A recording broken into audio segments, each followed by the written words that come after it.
Hello friends, मैं doctor Abhilasha R K Patel, PG Ayurveda Prayojanam coaching classes से।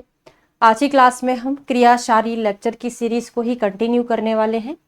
आज की क्लास में हमारा 8th लेक्चर है। 7th लेक्चर तक हमने उपधातु तक कंप्लीट कर लिया है। आज से हम पढ़ने वाले हैं ओज।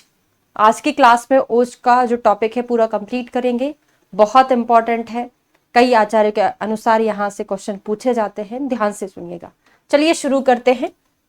परिभाषा, तो यहां से श्लोक के रेफरेंसेस पूछे जाते किस आचार्य के हैं, तो पहले हम पढ़ेंगे, उसके बाद इसका कोड बनाकर भी याद करेंगे। पढ़ने के बाद आपको समझाऊंगी ताकि आप फर्स्ट ईयर में हैं तो आप उसको आसानी से लिख सके, और जो AIPGT की तैयारी कर रहे हैं वो वहां से MCQ सॉल्व कर सके।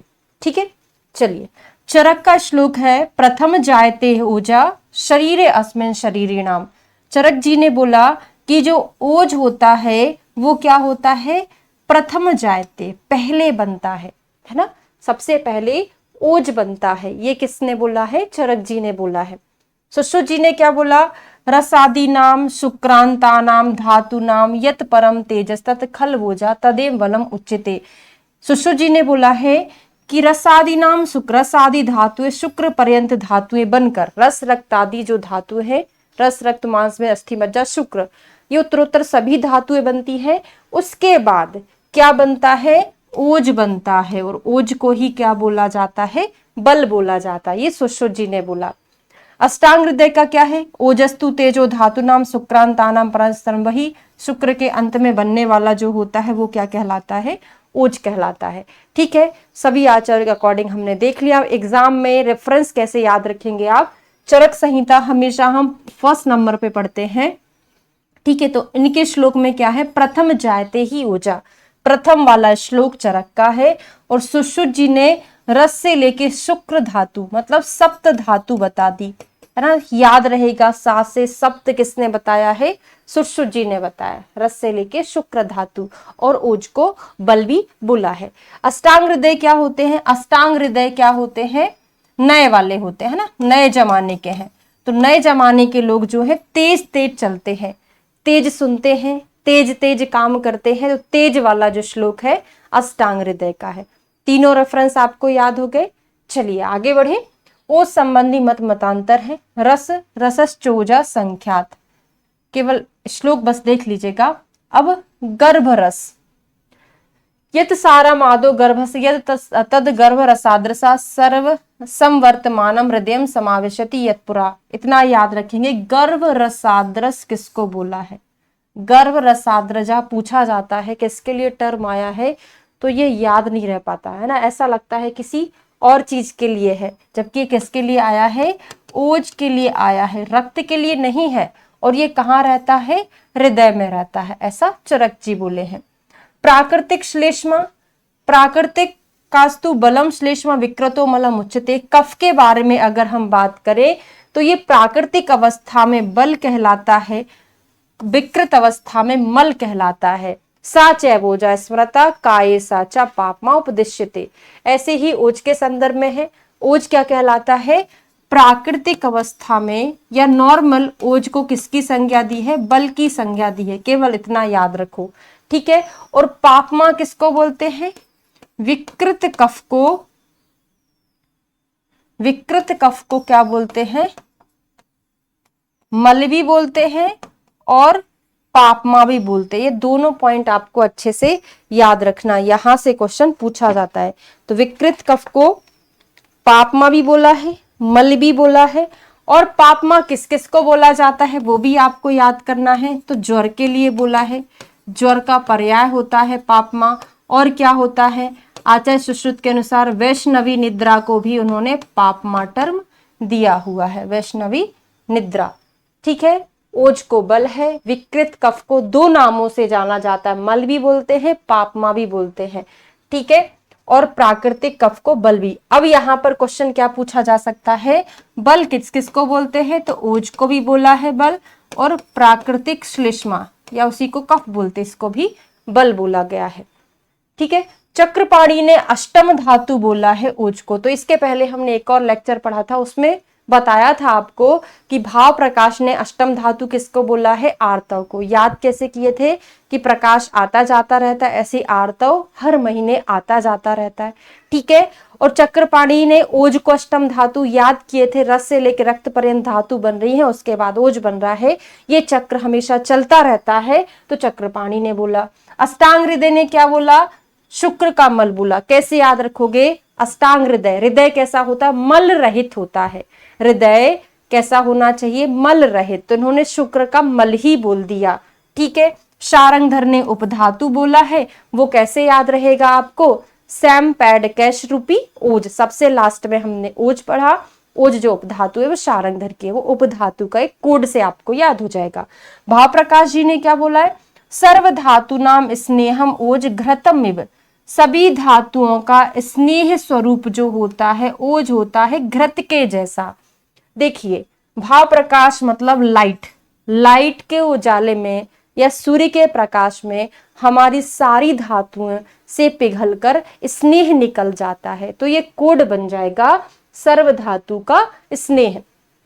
अब इसके साथ साथ आपसे 2 3 4 चीजें और पूछी जा सकती हैं, वो भी लिख लीजिए। भेल ने बोला है पूरे शरीर का सार होता है, सर्व शरीर का सार, ये भी बोल सकते हैं। भेल ने क्या बोला है, सर्व शरीर का सार। सर्व धातु का सार किसने बोला, सर्व धातु का स्नेह किसने बोला, सॉरी सार नहीं, सर्व धातु का स्नेह भाव प्रकाश का है, भेल का क्या है, सर्व शरीर का सार हो गया। अष्टांग संग्रह ने क्या बोला है, धातुओं का सार, धातुओं का सार।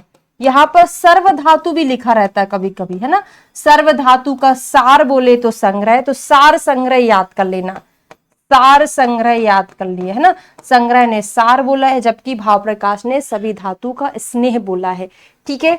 संग्रह हो गया। डलहन जी का क्या है, डलहन ने, डालडा क्या होता है, एक स्निग्ध होता है ना डालडा, तो इन्होंने क्या बोला, शुक्र का स्नेह, कोड बन गया, शुक्र का स्नेह होता है, कोड कैसे बनाया, स्निग्ध होता है डालडा, दलहन को हम अधिकतर डालडा से ही पढ़ते हैं।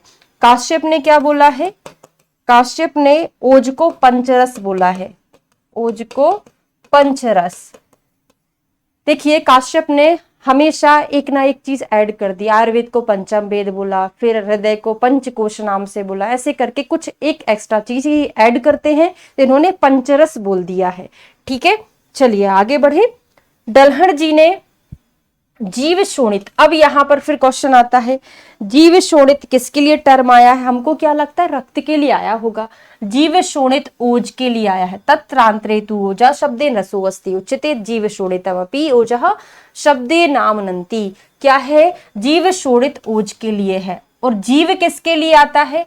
अब यहाँ पे और टर्म हम लिखेंगे, जीव जो है रक्त का भी है और पारद का भी है, ठीक है। जीवित धमानी, जीवित धमानी किसका है, जीव साक्षणी किस, जीवन सांक्षणी या जीव सांक्षणी ऐसे करके आता है, जीवन सांक्षणी या जीव सांक्षणी दोनों एक ही चीज है, ठीक है। और जीवित आयतन किसका है, जीवित आयतन, ठीक है। ये 3 चीजों को और लिख लीजिए, तो जीवित धमानी मर्म के लिए है, सांक्षणी धमनी के लिए है, अभी याद करा रही हूं मैं, जीवित आयतन जो है स्रोतस के लिए है। देखिए जीवन सांक्षणी, जीवन का साक्ष्य कौन दे रहा है, हमने रेडियल आर्टरी को देखते हैं ना कि व्यक्ति जिंदा है कि मर गया है, तो जीवन का साक्ष्य दे रहा है कौन, धमनी, कि ये व्यक्ति जिंदा है, ठीक है। आयतन क्या है, वही आयतन मतलब एक प्रकार का स्पेस टाइप से हो गया, तो स्रोतस क्या है, स्पेस है।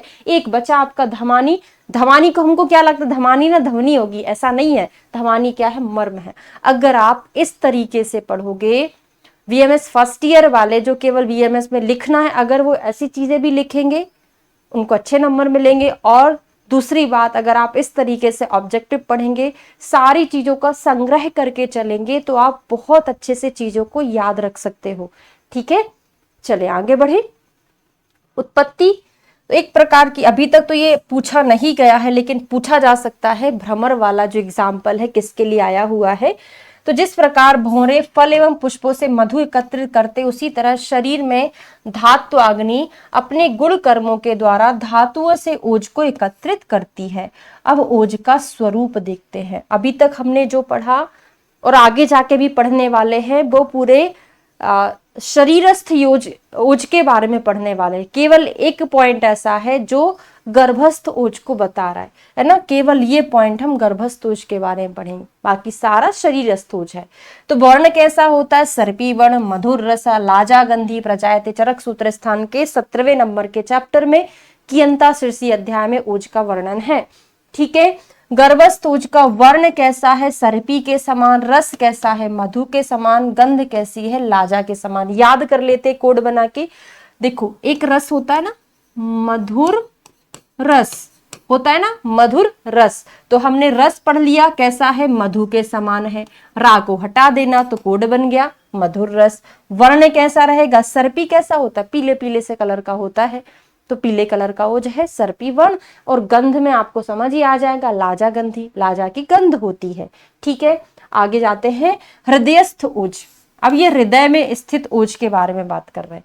ठीक है, हृदय में स्थित ओज में सभी आचार्य ने थोड़ा सा डिफरेंट कलर बताया है, तो रेफरेंस पूछा जाता है किस आचार्य ने कौन सा कलर बताया। तो हृदय तिष्ठति यत शुद्धम रक्तम ईशत पीतिकम किसका है, चरक जी का है। और देखिए ऊर्जा शरीर संख्यातम तन्ना शाना विनश्यति, बहुत इंपॉर्टेंट है।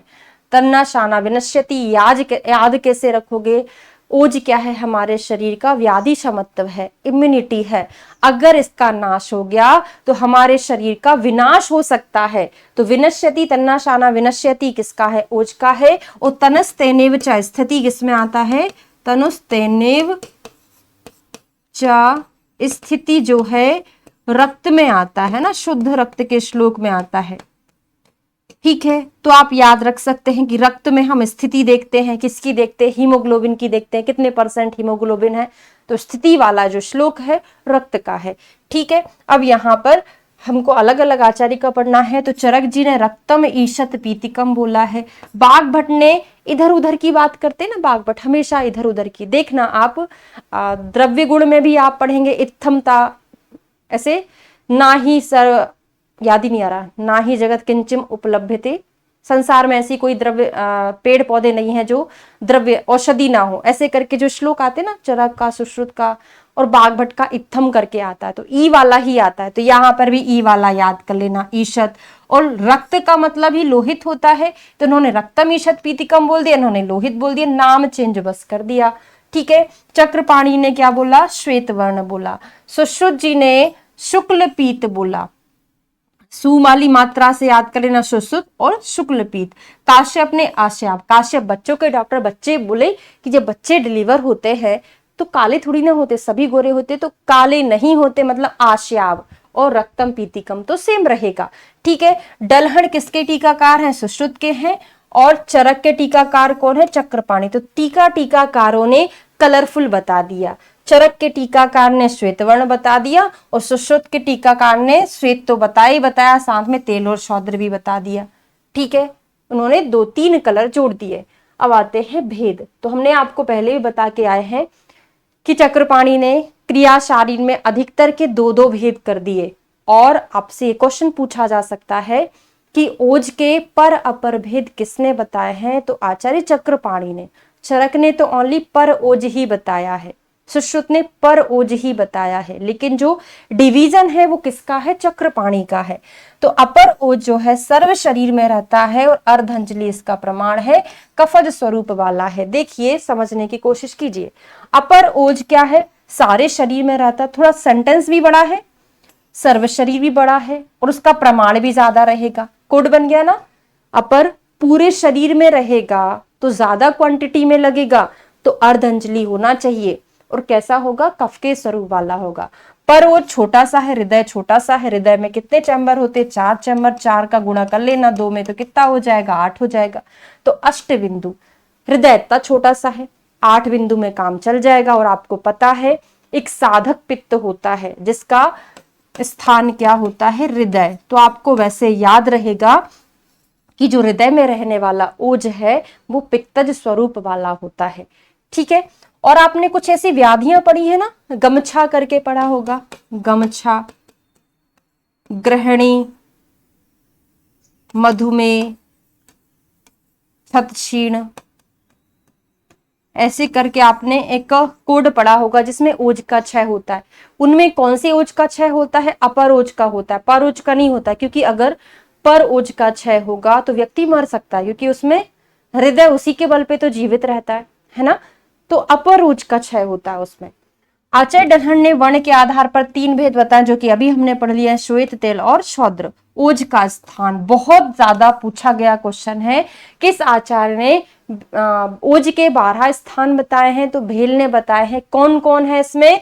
सप्त धातु रहेगा, प्लस तीनों मल रहेंगे, और तीनों दोष होना चाहिए था, लेकिन कितने हैं दोष? 2 दोष है। कौन सा नहीं है?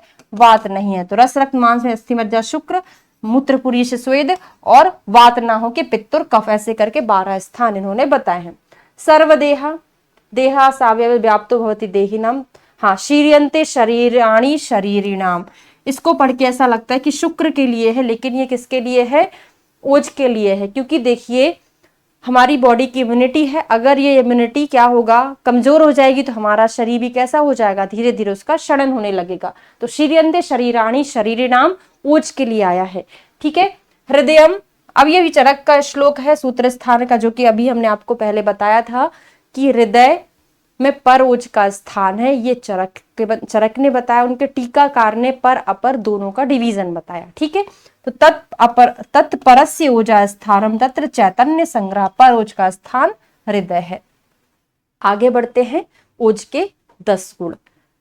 आपको कफ के 7 गुण याद होंगे, कौन कौन से हैं आपको लिख लेना है। मैंने आपको पहली क्लास में बोला था कि वात पित्त कफ के गुण कर्म का श्लोक आपको याद होना चाहिए। तो कफ के सातों गुण ओज के समान है, ओज में भी मिलते हैं। ओज के जो 10 गुण हैं गोदुग्ध के समान होते हैं। गोदुग्ध के जो 10 गुण हैं सेम टू सेम ओज से मिलते हैं। और ओज के गुण किसके विपरीत होते हैं? मध्य के विपरीत होते हैं। मध्य और विष नहीं, केवल मध्य, क्योंकि श्लोक में आता है। कहां पर आता है? चरक चिकित्सा स्थान के 24 मदात्त चैप्टर में आप पढ़ते हैं, वहां पे श्लोक में मध्य आता है। ठीक है। अब इनमें से आपको याद होगा कफ के कौन कौन से गुण हैं? तो 7 वो हैं, बाकी जिनके अलावा नहीं होंगे 3 एक्स्ट्रा होंगे जो ओज में मिलेंगे। अब शुरुआत उसमें ही होती है गुरु शीत मृदु, गुरु शीत मृदु और स्थिर करके। तो ये जो 4 है ना, ये 4 के 4 सुश्रुत से मैच करते हैं। क्या क्या हो गया? स्निग्ध हो गया, शीत है, मृदु है, गुरु शायद नहीं है, है ना, एक बार देख मैच कर लेना आप, 1 मिनट। शीत, मृदु, स्थिर और स्निग्ध, हाँ गुरु नहीं है। शीत, मृदु, स्थिर और स्निग्ध। ठीक है। ये है 4 के 4 सुश्रुत के से मैच करते हैं, बाकी कुछ अलग चीज है।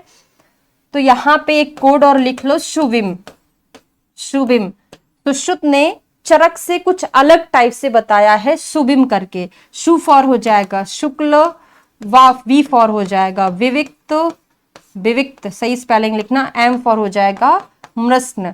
ये सुश्रुत ने कुछ अलग बताए हैं चरक से, कोड से याद रहेगा।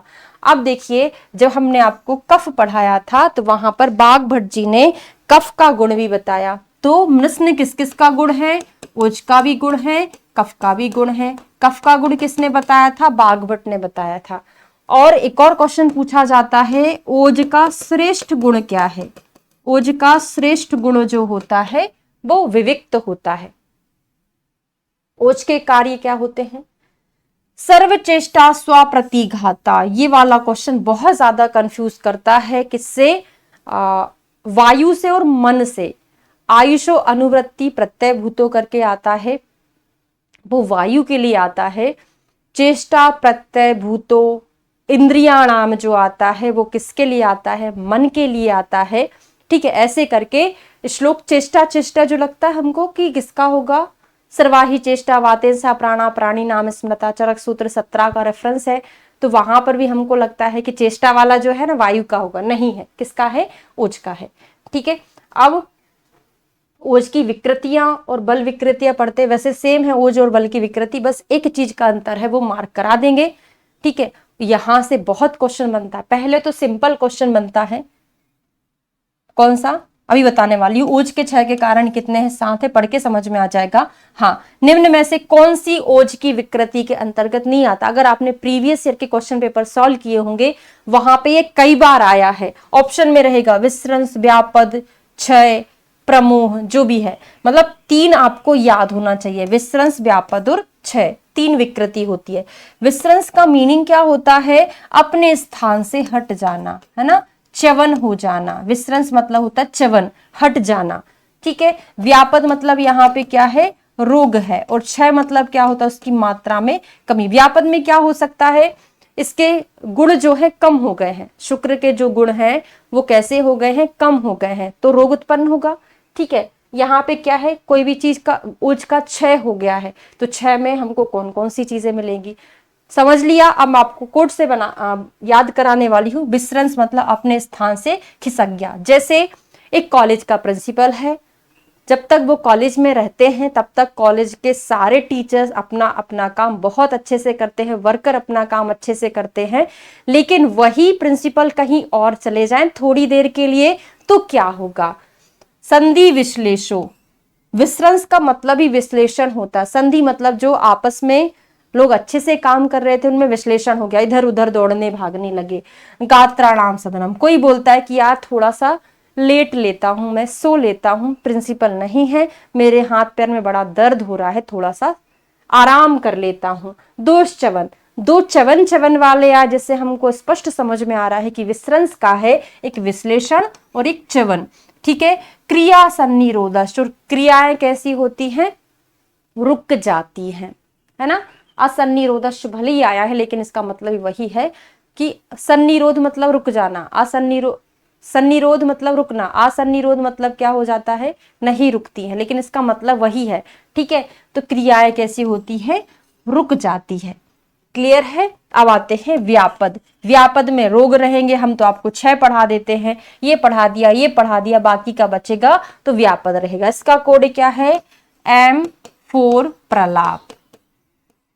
M से 4 चीजें हैं, लास्ट में क्या है, प्रलाप है। M से कौन है, मूर्छा, M फॉर मांसा, M फॉर मोह, M फॉर मरण, और प्रलाप। देखो जब 6 होता है ना, अगर किसी का ओज है, मतलब आप राजक्ष माँ के पेशेंट को देखना कितना दुबला पतला सा रहता है, तो उसको चक्कर आते हैं, है ना, मांस का क्षय हो गया, उसको मोह हो रहा है, मूर्छा मोह एक जैसा ही है ना, और मरण हो सकता है। ठीक है, बाकी का बचा सारा व्यापद में है, तो यहाँ पे व्यापद में बीमारियां आएंगी, यहाँ पर केवल क्रिया आ रही है, यहाँ पर M4 प्रलाप पढ़ लिया, यहाँ पे रोगों के नाम। व्यापद का मतलब ही रोग होता है, तो स्तब्ध गुरु गात्रता, ग्लानि, तंद्रा, निद्रा, वात, शोप और वर्ण भेद। अब यहाँ पर भी सेम है, बस थोड़ा बहुत श्लोक का अंतर है। आपको इतना याद रखना है, अप्राचुर्य क्रियाणाम, अप्राचुर्य करके आया है, यहाँ पे क्रिया सन्निरोध करके आया है, बाकी का ठीक है। ओज क्षय के लक्षण, ये तो बहुत बार एग्जाम में प्रीवियस ईयर में पूछा गया है। क्या होता है जब किसी व्यक्ति का ओज क्षय हो जाता है तो वो कैसा दिखता है, डरा डरा सा दिखता है ना, विभेति, भयभीत दिखता है, दुर्बल दिखता, अभिक्ष, सदैव चिंतित रहता है, ध्यान मग्न रहता है, इंद्रियों में व्यथा रहती है, उसकी छाया प्रभा जो है अच्छी नहीं दिखाई देती है, दुर्मना, रूक्षा, छामश्चेव ओजसा क्षये। पढ़ के समझ में आ जाएगा ओज क्षय का लक्षण है। तो आज ही क्लास में हमने पूरा ओज कंप्लीट कर लिया है। 8th लेक्चर था क्रिया शारीर का।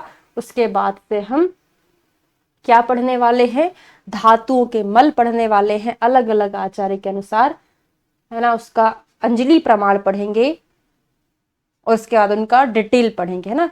नेक्स्ट क्लास में पूरा मल कंप्लीट कर लेंगे। उसके नेक्स्ट क्लास में 200 धातु मल की क्षय वृद्धि पढ़ेंगे। ठीक है, वीडियो अगर अच्छा लग रहा है तो प्लीज लाइक जरूर करिएगा, चैनल को सब्सक्राइब करें ताकि नए नए वीडियो जो अपलोड हो रहे हैं डेली वो आपको नोटिफिकेशन मिले और आप उसको वहां से पढ़ सके। ठीक है, हाँ, और इसके 10 क्वेश्चन और सॉल्व करा दूं, जिसको आपको कमेंट बॉक्स में आंसर करना है।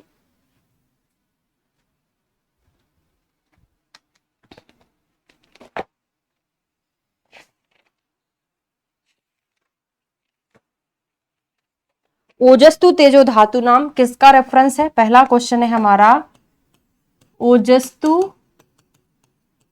तेजो धातु नाम, ओज का तो श्लोक है लेकिन किस आचार्य का है? दूसरा क्वेश्चन है, वर्ण के आधार पर जो ओज का डिवीजन है वो किस आचार्य ने बताया? तीसरा क्वेश्चन, ओज का पर अपर भेद किसने बताया? चौथा क्वेश्चन, पर ओज का प्रमाण कितना होता है? पांचवा क्वेश्चन, ईशत लोहित पीतिकम जो वर्ण होता है ओज का वो किस आचार्य ने बताया? छठवां क्वेश्चन, गर्भस्थ ओज, गर्भस्थ जो ओज है उसका रस कैसा होता है? सातवां क्वेश्चन, हाँ, तंद्रा निद्रा, जो हमने ओज की 3 विकृतियां पढ़ी थी उसमें तंद्रा और निद्रा जो होता है ओज विसर्ज में आता है, व्यापद में आता है कि क्षय में आता है? ठीक, अगले क्वेश्चन पर आते हैं, शीर्यन्ते शरीराणि। अब तो ये पूछने का मतलब ही नहीं है, आप तो ये बता दो कि सुश्रुत ने कौन कौन से गुण जो है चरक के समान माने हैं ओज के, है ना। 9th नंबर के क्वेश्चन पर चलते हैं। सर्व धातु का सार किस आचार्य ने बोला है ओज को? ओज को सर्व धातु का सार किसने कहा है? लास्ट क्वेश्चन है आपका, बिभेति दुर्बलो अभीक्षणम किसका श्लोक है? ये तो बता दो क्योंकि आज तो यही हुआ है ना, बिभेति दुर्बलो अभीक्षणम किससे रिलेटेड है? तो ये हमारा फाइनली हो गया। वीडियो को लाइक करें, सब्सक्राइब करें, शेयर करें ताकि अगला वीडियो जो आने वाला है आपको उसका लिंक मिले। चलिए, थैंक यू सो मच।